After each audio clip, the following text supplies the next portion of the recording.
So welcome guys again. और आज की इस वीडियो में कुछ हम रैंडम एमसीक्यू देखेंगे, जो कि सीरीज़ हमारी चल रही है उसे कंटिन्यू करने की कोशिश कर रहे हैं। तो इसमें एमसीक्यू थोड़े से हम कह सकते हैं मीडियम टू डिफ़िकल्ट हैं, कुछ एमसीक्यू बहुत ही ज़्यादा इंपॉर्टेंट और कुछ बेसिक भी रखे हैं, बट मोर ओवर ये सारे के सारे थोड़ा मीडियम टू डिफ़िकल्ट रहने वाले हैं। 20 एमसीक्यू आपके कितने ठीक होंगे नीचे कमेंट में बताना। कुछ नियर बाई एग्ज़ाम आने वाले हैं, उनके लिए एक प्रैक्टिस टेस्ट की तरह आप इनको समझ सकते हो। तो बढ़ते हैं हम अपने फर्स्ट क्वेश्चन की तरफ, जो कि है Which hematological disorder is characterized by abnormal proliferation of mature granulocyte, particularly neutrophils? तो इसमें बोला गया कि कौन सा एबनॉर्मल प्रोलिफिकेशन होती है जब ग्रेनुलोसाइट की, इसमें से कौन सा हेमाटोलॉजिकल डिसऑर्डर हमको देखने को मिलता है। सॉरी। तो यहाँ पे एक बात ध्यान दो आप कि यहाँ बात की गई है मैच्योर ग्रेनुलोसाइट एक वर्ड आया और एक न्यूट्रोफिल वर्ड आया, ठीक है। तो ये किस किस सीरीज़ का पार्ट है? तो सबसे पहले ये हमारा माइलॉइड सीरीज़ का पार्ट है, ठीक है। माइलॉइड सीरीज़ का पार्ट है ना। तो यहाँ पे अगर मैं डायरेक्टली आंसर की तरफ चलूँ तो इसमें माइलॉइड किस में है? एक हमारा बी ऑप्शन है जो उसमें हमको देखने को मिल रहा है क्रॉनिक माइलॉइड ल्यूकीमिया, जिसमें कि हमारा हेमाटोलॉजिकल डिसऑर्डर होगा जहाँ पे प्रोलिफिकेशन एबनॉर्मल हो जाएगी। बट यहाँ पे हम एमसीक्यू डिस्कस करेंगे सो दैट कुछ क्वेश्चन हम उसके मुताबिक भी सॉल्व कर सके। तो lymphoid leukaemia in case of lymphatic system या टी लिम्फोसाइट या बी लिम्फोसाइट में कोई प्रॉब्लम हो। पॉलीसाइथेमिया कब होता है? जब हमारा एक्सेस हमारे आरबीसी की प्रोडक्शन लग जाती है। तो इन केस ऑफ आरबीसी तब हम आप पॉलीसाइथेमिया कह सकते हैं एबनॉर्मल प्रोलिफिकेशन हो रही है। या एबनॉर्मल हम कह सकते हैं प्लेटलेट के केस में एसेंशियल थ्रोम्बोसाइटोमिया, ठीक है। 4 एमसीक्यू, इसमें भी बहुत इंपॉर्टेंट बात है ये। Then which of the following is a typical finding in acute promyelocytic leukaemia? तो एक्यूट प्रोमाइलोसाइटिक ल्यूकीमिया में कौन सा हमको देखने को मिलता है? Philadelphia, Auer rods, Reed Sternberg cell या रोलेक्स फॉर्मेशन? इसका आंसर यहाँ पे लिखा रह गया, सॉरी, बट यहाँ देखने की बात है कि ऑरोड्स होता है हमारा, जो कि हमको एपीएल में देखने को मिलता है, ठीक है, प्रोमाइलोसाइटिक ल्यूकीमिया। वहीं पे फिलाडेल्फिया क्रोमोसोम किस में देखने को मिलता है? सीएमएल, क्रॉनिक माइलॉइड ल्यूकीमिया, और इसको एएमएल भी कह सकते हैं, एक्यूट माइलॉइड ल्यूकीमिया। और यहाँ से आप एक ट्रिक्स के टॉप में इसको याद कर सकते हो कि ए ऑरोड्स और ए हमारा एएमएल। तो एक्यूट, जैसे यहाँ वर्ड दिया एक्यूट प्रोमाइलोसाइटिक ल्यूकीमिया या acute myeloid leukaemia, in case then Auer rods हम जा सकते हैं, पर सीरीज़ याद रखना माइलॉइड है, लम्फाइड सीरीज़ नहीं है। और सीएमएल फिलाडेल्फिया क्रोमोसोम बहुत इंपॉर्टेंट है, ये भी डायरेक्ट क्वेश्चन पूछ लिया जाता है। फिलाडेल्फिया क्रोमोसोम सीन, तो CML in case of chronic myeloid leukaemia, right. Third हमारा क्वेश्चन है which haemoglobin variant is associated with sickle cell disease? तो सिकल सेल डिजीज़ के, जिसमें कि हमारे नॉर्मल आरबीसीज इस शेप के होते हैं, तो सिकल सेल में वो इस शेप के बन जाएंगे, ठीक है।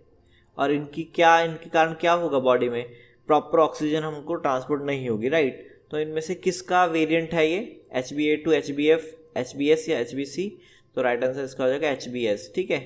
और HbF देखने को फीटल के केस में, ठीक है, बच्चों में अगर HbF बहुत ज़्यादा बनता है, राइट।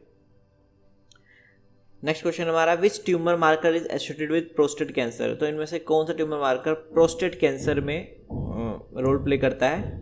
CA19.9, CA125, PSA या AFP, अल्फा फेटोप्रोटीन? तो उसका राइट आंसर PSA, जैसे कि प्रोस्टेट नाम है ये इसमें, तो प्रोस्टेट स्पेसिफिक एंटीजन, जो कि हमारा ट्यूमर मार्कर एक तरह का, ठीक है। ये आप नीचे कमेंट में मुझे बताना इन दो में क्या है, ठीक है। CA19.9, 125 बहुत बार मैंने डिस्कस किया है, तो देखो आप बताओगे तो दूसरा भी इस चीज़ को फॉलो करेगा, तो एक तरीके से वो हेल्प करता है कंटिन्यूएशन ऑफ वीडियो की, हाँ रिस्पॉन्स आ रहा, राइट। देन फिफ्थ क्वेश्चन की हम बात करते हैं which condition is characterize by increase serum level of both calcium and phosphate? तो कैल्शियम और फॉस्फेट बोथ इंक्रीज है किस केस में? हाइपोपैराथायरॉयडिज्म, पैगेट डिजीज या ऑस्टियोपोरोसिस? तो देखो वैसे ये कैल्शियम और फॉस्फेट बोन से रिलेटेड चीज़ है, ठीक है। तो लास्ट के दो हैं वो बोन से रिलेटेड ही हैं, ठीक है। पैगेट एक डिजीज होती है इसमें की एक्सेस अमाउंट कैल्शियम, बोन की डिजीज़ है, ठीक है। बट जो कैल्शियम और फॉस्फेट दोनों इंक्रीज देखने को मिलने वाले हैं हमको, वो किस केस में देखने को मिलेंगे? हाइपर पैराथायरॉयडिज्म में, ठीक है। पैराथायरॉयडिज्म जो कि इनके लेवल को मेंटेन कर रखते हैं कैल्शियम फॉस्फेट को, राइट। बट इंक्रीज केस में हाइपर पैराथायरॉयडिज्म देखने को मिलने वाला है। Next question, which test assess to renal function by measuring clearance of endogenous creatinine. Creatinine के लिए कौन सा हम टेस्ट करते हैं, तो serum urea, serum creatinine, BUN blood U nitrogen या creatinine clearance. Renal function test के असेसिंग के लिए तो बेस्ट टेस्ट होता है वो हमारा क्रेटिनिन क्लियरेंस। वैसे ही हमारा यूरिया क्लियरेंस टेस्ट भी होता है और वैसे ही हमारा इनुलिन क्लियरेंस टेस्ट भी होता है, ठीक है। इनुलिन बेस्ट माना जाता है क्योंकि वो ना इधर एब्जॉर्ब होता है ना बॉडी के थ्रू डाइजेस्ट होता है, ना बॉडी इसको बनाती है। बाकी क्रेटिनिन और यूरिया बॉडी के थ्रू एब्जॉर्ब हो सकता है क्योंकि बॉडी इनको बनाती भी, तो इसमें थोड़ा पंगा रहता है। बट इनुलिन एकदम स्पेसिफिक टेस्ट माना जाता है। उसके बाद सेकंड नंबर पे क्रेटिनिन, देन फिर urea clearance test, right. 7th question है, which organism in most common cause of bacterial meningitis in adults. Adults के केस में बैक्टीरियल मेनिंजाइटिस कौन सा देखने को मिलता है हमको, Neisseria meningitis, Streptococcus pneumoniae, Haemophilus influenzae, Listeria monocytogenes. तो ऑलमोस्ट सारे ही हमारा को ये मेनिंजाइटिस कॉज करते हैं, बट यहाँ पे कॉमन कॉज पूछा है तो जिसका राइट आंसर हो जाएगा हमारा स्ट्रेप्टोकोकस निमोनिया, ठीक है। स्ट्रेप्टोकोकस निमोनिया जो कि अडल्ट्स में बैक्टीरियल मेनिंजाइटिस कॉज करते हैं कॉमनली। हालांकि नाइसीरिया के आगे तो मेनिंजाइटिस लिखा ही है, बट कॉमन पूछा है तो वो स्ट्रेप्टोकोकस निमोनिया आएगा, राइट। देन हमारा नेक्स्ट क्वेश्चन बन जाता है, which staining method use to detect capsule in clinical specimen. Capsule के लिए कौन सा स्टेनिंग मेथड यूज करते हैं हम, gram stain, acid fast, NAFB, Indian या जिम्सा स्टेन। तो ये तो आसानी क्वेश्चन है। इंडियन हम बेसिकली करते हैं to detect the capsule, right. Capsule में स्टेन नहीं होती, बाकी बैकग्राउंड स्टेन हो जाता है। तो बैकग्राउंड जब ब्लैक हो जाएगा तो जो चीज़ दिखने वाली है हमको कैप्सूल ही दिखेगा क्योंकि वो स्टेन नहीं होता है, राइट। इसी को नेगेटिव स्टेन कहते हैं।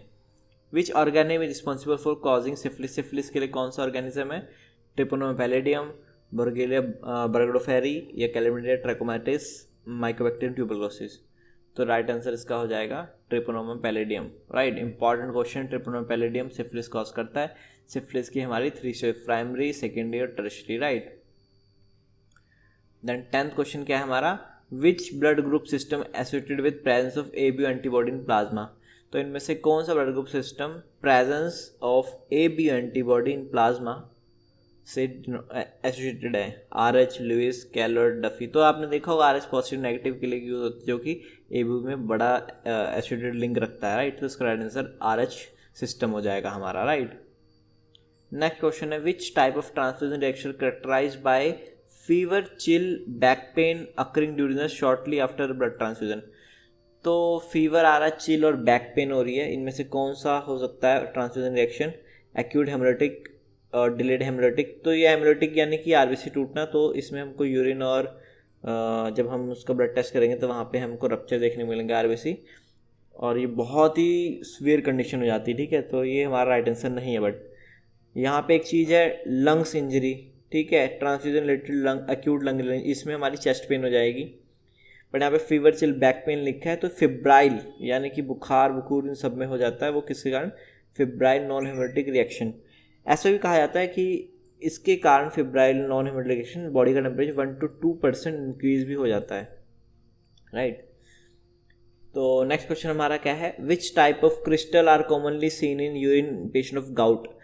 गाउट जो हमारा है वो कब दिखता है पेशेंट के यूरिन में, calcium oxalate, uric acid, triple phosphate या सिस्टीन। तो right answer gout uric acid से बनता है, right, simple, uric acid excess gout. और अगर ये और भी ज़्यादा टॉफ़ी करके होता है, टॉफ़ी या टॉफ़ी या ट्रॉफ़ी, थोड़ा कन्फ्यूज हूँ, टॉफ़ी कहते हैं शायद, बाकी मैं करेक्ट कर दूंगा अगर कमेंट सेक्शन में कोई इसमें प्रॉब्लम हुई। 13 क्वेश्चन हमारा क्या है, which is the normal range for urinary protein excretion in 24 hour urine collection.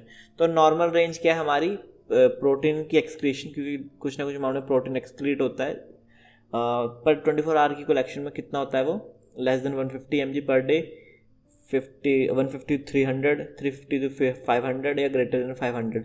तो लगभग ये हम कह सकते हैं अपना लेस देन 150 mg होता है, ठीक है। और DL की बात करें कि रैंडम चेक करेंगे हम, तो 14 के आसपास, 0 to 14 और 15 के आसपास हमारा पर डेसीलीटर होता है, ठीक है। वैसे यहाँ पे अगर हम एक 0 लगाते हैं तो वो लीटर के हिसाब से हो जाएगा, mg पर लीटर, राइट। देन हमारा नेक्स्ट क्वेश्चन है, which autoimmune disorder is characterized by antibody against the acetyl receptor at neuromuscular junction. तो एसिटाइल कोलाइन जो हमारा एक रिसेप्टर है, ठीक है, एसिटाइल कोलाइन जो हमारा ब्रेन में है, ठीक है, बहुत इंपॉर्टेंट होता है ये मूवमेंट के लिए, अदरवाइज जो हमारी मसल्स या आईलिड इन सब में प्रॉब्लम क्रिएट कर सकता है, ठीक है। तो एसिटाइलकोलिन रिसेप्टर है। यहाँ पूछा गया कि कौन सा ऑटोइम्यून डिसऑर्डर है जिसकी वजह से जो हमारा इसके एसिटाइलकोलाइन रिसेप्टर के अगेंस्ट काम करता है, right.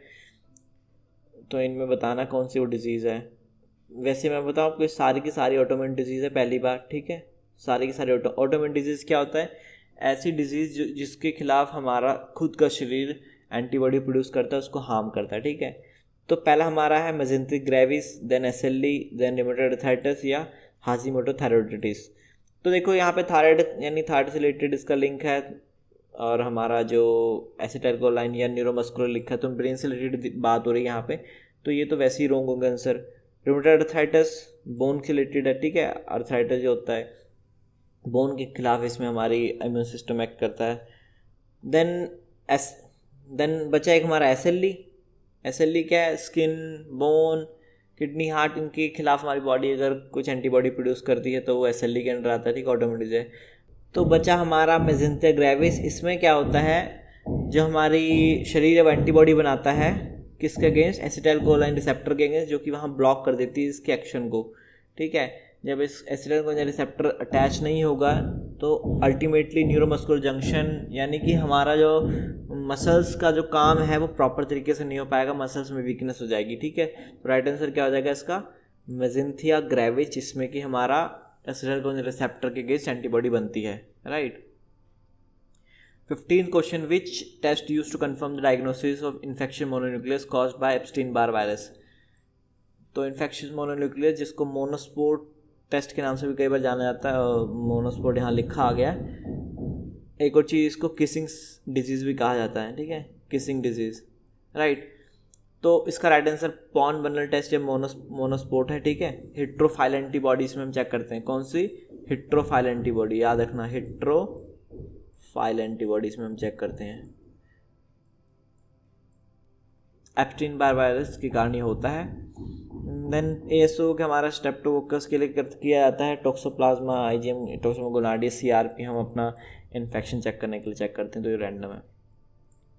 16 question, which blood components typically use for treatment thrombocytopenia. इसमें से कौन से यूज करते थ्रोम्बोसाइटोपिनिया में, RBC, platelet, fresh frozen plasma, cryoprecipitate. Thrombocytopenia यानी कि प्लेटलेट, तो हम प्लेटलेट यूज़ करते हैं, या हम पीसी कह सकते हैं, प्लेटलेट कंसनट्रेशन। सारे हम 4 पे या -20-30 पे करते हैं इन केस ऑफ फ्रोजन और क्रायोप्रोटेट, या आरबीसी केस में 4 डिग्री, और प्लेटलेट हमारे रूम टेम्परेचर पे होते हैं, ठीक है, 22 to 24 डिग्री सेल्सियस के आसपास हमारा स्टोर होता है थ्रोम्बोसाइटोपिनिया। विच एजिटेशन, बहुत इंपॉर्टेंट वर्ड है एजिटेशन, यानी कि प्लेटलेट ऐसे हम रख नहीं सकते हैं, इसको मूव करते हैं सो दैट उनके अंदर की सर्कुलेशन, ऑक्सीजन वगैरह सब मेंटेन रहे और वो ज़्यादा देर तक जिंदा रहें, अदरवाइज वो डेड हो सकते हैं। नेक्स्ट क्वेश्चन हमारा है, which is the main advantage of using apheresis for blood collection compare to whole blood donation. तो होल ब्लड डोनेशन करते हैं और कंपेयर टू एफ्रेसिस जहाँ की हम पर्टिकुलर ब्लड सेलेक्ट करते हैं, तो उसका मेन एडवांटेज क्या है, fast recovery time for donor. तो क्या है कि डोनर फास्ट रिकवर हो जाएगा क्योंकि उसका पूरा ब्लड यूज़ नहीं हो रहा, एक ये है option. High total body blood, इसमें कि हम ज़्यादा पेशेंट का ब्लड कलेक्ट कर सकते हैं इसके थ्रू, या greater efficiency in collecting specific component, बहुत अच्छी तरीके से हम अगर कोई स्पेसिफिक कंपोनेंट लेना तो उसको लिया जा सकता है इसके through. Low risk of adverse selection donor, तो रिस्क लो जाता है डोनर के लिए, तो इसका राइट आंसर हो जाएगा हमारा C, greater efficiency collecting specific blood component. तो एफरेसिस का मतलब क्या है, एफरेसिस का मतलब यही है कि पूरे ब्लड में से जो हमारी काम की चीज़ें उसको मशीन के द्वारा निकाला जाता है, बाकी जो ब्लड है, बाकी जो ब्लड है वो बॉडी के अंदर एज इट इज़ चढ़ा दिया जाता है, ठीक है। एफरेसिस का यही मतलब है। तो इनकेस मुझे आरबीसी चाहिए तो मुझे पूरा ब्लड का क्या करना है ना, जिसमें कि प्लाज्मा वगैरह है या प्लेटलेट है, मैं ओनली आरबीसी लेता हूँ और बाकी पूरा ब्लड पेशेंट को दे दिया जाता है। तो इससे क्या होता है कि पेशेंट का लॉस भी नहीं होता, क्योंकि कई बार होल ब्लड किसी को नहीं देना, उसमें से फिर बना, देखो एक बार ब्लड कलेक्ट कर ले उसमें से बनाना, तो उस तरीके से हम प्रॉपर नहीं एक्चुअली बनाते थे पहले, बट मशीन अब इन्वॉल्व हो चुकी है क्योंकि उसमें बहुत सारा लॉस भी जाता था हमारा इंपॉर्टेंट चीज़ें, बट अब मशीनों के द्वारा वो थोड़ा आसान रहता है। 18 question, which condition is characterize by excess production of growth hormone in adults often due to pituitary adenoma. यहाँ पे कहीं काम चल रहा है जिसकी वजह से प्रॉब्लम हो रही होगी, आई थिंक बैकग्राउंड में नॉइस आई तो उसको अवॉइड करना, ठीक है। तो यहाँ पे हम पूछने जा रहे हैं कि एक्सेस प्रोडक्शन होती है ग्रोथ हार्मोन की ड्यू टू पिट्यूटरी एडेनोमा, किस केस में, किस कंडीशन में होती है excess production? Acromegaly, Cushing syndrome, grave disease या फियोक्रोमोसाइटोमा। तो देखो ये सारी की सारी हमारी हार्मोन से रिलेटेड प्रॉब्लम्स हैं, ठीक है। कशिंग सिंड्रोम जिसमें कि कॉर्टिसोल हमारा इंक्रीज जाता है, जिसकी वजह से हाई ब्लड प्रेशर, डायबिटीज, इन सब में इन्वॉल्वमेंट रहती है। ग्रेव डिजीज़ थायराइड के कारण होती है, ठीक है, थायराइड जो हमारा है वो ज़्यादा होता है। देन अपना फियोक्रोमोसाइटोमा जिसमें कि एफिनेफ्रिन और एफिनेफ्रिन जो हार्मोन होते हैं वो प्रोड्यूस होते हैं, वेट बढ़ जाता है हमारा, देन बीपी, इन सब में दिक्कत होती है। और एक्रोमेगैली जिसमें ग्रोथ हार्मोन ज़्यादा होता है, ठीक है। आपने सुना होगा एक्रोमेगैली या जिजाइंटिज्म, आपने सुना होगा, ये ग्रोथ हार्मोन के कारण नहीं होता है। जिजाइंटिज्म में क्या होता है कि जो हमारा पर्सन होता है उसकी हाइट बढ़ती है। एक्रोमेगैली में हाइट नहीं बढ़ती है, बल्कि क्या होता है उसका फेस का स्ट्रक्चर थोड़ा एबनॉर्मल हो जाता है, लार्ज हो जाता है, जो होता है जो हमारा मतलब जबड़ा वो थोड़ा सा भारी जाता है, हाथ बड़े बड़े होने लगते हैं। तो एक्रोमेगैली उस केस में कहते हैं, ठीक है, जो कि ग्रोथ हार्मोन के कारण होता है। 19th क्वेश्चन हमारा क्या है? Which vitamin deficiency associated with impaired wound healing and increase susceptibility to infection. तो इनमें से कौन सी है जो कि हमारी जो वुंड हीलिंग यानी कि चोट को ठीक करने में इंपॉर्टेंट प्ले करता है? अगर इसकी डेफिशिएंसी ना हो तो वो चोट लेट ठीक होती है या इन्फेक्शन बढ़ जाती है। विटामिन ए, B12, C और D। तो इस नॉर्मल चीज़ है विटामिन C, ठीक है। क्यों? क्योंकि एक तो कोलेजन प्रोडक्शन में हेल्प करता है, कोलेजन। सेकेंड हमारा इम्यूनिटी मेंटेन करता है, एंटीऑक्सीडेंट है, एंटीऑक्सीडेंट, इन्फेक्शन वैसी नहीं होगी। तो इन सब में, ठीक है। इसकी डेफिशिएंसी स्कर्वी होता है, scurvy, poor wound healing. Scurvy क्या होता है? होठ के आसपास अगर कहीं आपने देखो सर्दियों के टाइम में कट लगने स्टार्ट हो जाते हैं, तो उन केस में गम्स में से ब्लीडिंग हो रही है उन केस में, ठीक है। विटामिन ए आँखों की रोशनी, retinol, B12 production of RBCs, vitamin D bone और हमारी इन सब में टीथ हेल्प करता है हेल्दी रहने में। 20 क्वेश्चन। तो which hormone responsible stimulating production of RBC cell in bone marrow. तो बहुत कॉमन क्वेश्चन है ये। हार्मोन कौन सा है जो कि RBC प्रोडक्शन में हेल्प करता है बोन मैरो में? इरिथ्रोपोइटिन, इंसुलिन, TSH या ग्रोथ हार्मोन। तो राइट आंसर हो जाएगा इरिथ्रोपोइटिन। वैसे ही थ्रोम्बोपोटिन होता है, वो किसके लिए होता है वो आप नीचे कमेंट में बताना। तो 20 क्वेश्चन थे, इसमें से आप कितने ठीक है नीचे कमेंट में बताना। तब तक मिलता है नेक्स्ट वीडियो में किसी और टॉपिक के साथ। किसी स्पेसिफिक टॉपिक में वीडियो चाहिए तो बता सकते हैं, अदरवाइज कंटिन्यू सीरीज चल रही है तो हम इसको ऐसे ही चलाने की कोशिश करेंगे। और इन फ्यूचर कुछ प्लान भी सोच रहा हूँ मैं, कुछ लाइव वीडियो बनाई जाए, बट अभी नहीं, मैं थोड़ा सा इंटीमेट कर रहा हूँ कि हो सकता है कुछ लाइव वीडियो बनाई जाए। आप कन्फ्यूज़ हो किसी चैनल में बनाऊँ या फिर कुछ नया, क्योंकि इस चैनल में बहुत ही वो हो चुका है, जिसे क्या कहते हैं, कुछ इंग्लिश वाले हैं, कुछ हिंदी वाले हैं। तो वो इंग्लिश की वीडियो बनाओ तो कमेंट आते हैं, फिर कई मैसेज आते हैं कि सर हिंदी में, हिंदी इंग्लिश में, तो उस सब में थोड़ा कन्फ्यूजन में, बट देखते हैं क्या होता है। प्लान है कि थोड़ा सा हेल्प करी जाएगी चैनल के थ्रू अच्छे तरीके से। होप बहुत सारे लोग RMNL, ठीक है, पेपर आने वाला नियर बाय, उसकी तैयारी भी कर रहे होंगे, तो उनके लिए भी इम्पोर्टेंट होंगे ये। और हमारी कुछ MCQs हैं, 100 MCQs का, वो आपको दिख जाएगा वेबसाइट पे। अदरवाइज किसी चाहिए लिंक तो नीचे कमेंट कर देना, मैं ट्राई करूँगा देने का। अदरवाइज वेबसाइट है www.medicallaboratorytuition.com, ठीक है। नीचे आपने को नीचे दिख जाएगी डिस्क्रिप्शन में, वहाँ जाके आप वो कोर्स हमारा जो है ये MCQs का, उसको आप सॉल्व कर सकते हो, ठीक है, जो कि आपकी प्रिपरेशन बताएगा। वहाँ पे टाइमिंग आएगी, इतने टाइमिंग में आपकी मतलब एक एग्ज़ाम का माहौल रहेगा पूरा, कहने का मतलब। और फिर हर एक का आपका MCQs हैं जो होंगे उनको क्यों इसका आंसर राइट है ये वो भी बताया जाएगा। तो बहुत अच्छा रिस्पॉन्स है उसका। तो अगर कोई मतलब करना चाहता है उसको देख सकता है। तब तक मिलता है नेक्स्ट वीडियो में। Bye bye, thank you.